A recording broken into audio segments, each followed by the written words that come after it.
This 9-month-old girl was dropped at the gate of one of the baby's homes in Kampala, malnourished and having complications because of the state she was in. Reports show 15% of all child mortality cases in Uganda are associated with undernutrition.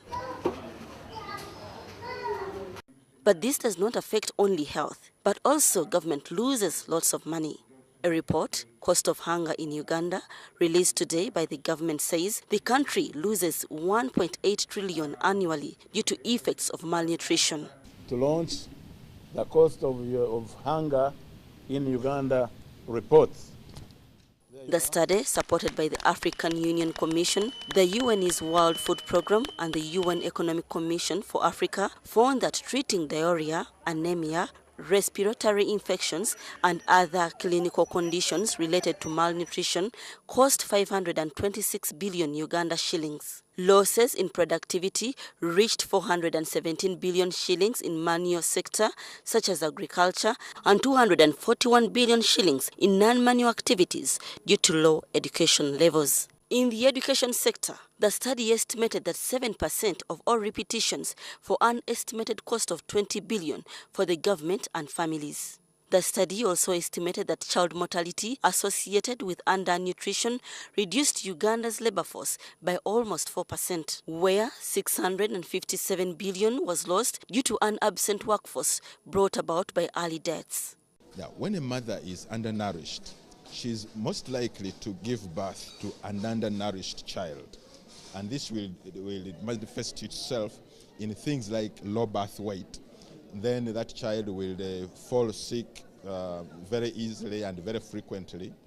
And then that will further degrade her nutritional status or the child's nutritional status.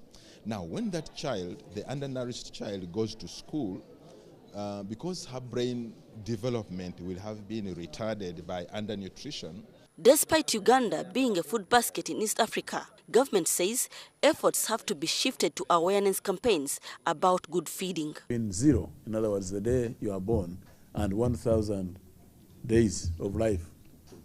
So those of you who think you can eat better when you're adults, well, it's not bad, but in terms of what Professor Kachtai was talking about, that's the period that you must pay attention to. And we are going to have a series of awareness programs throughout the communities in this country. This comes at a time when Karamoja region is grappling with hunger. In response, the government says there is a possibility of getting a supplementary budget in case the situation worsens.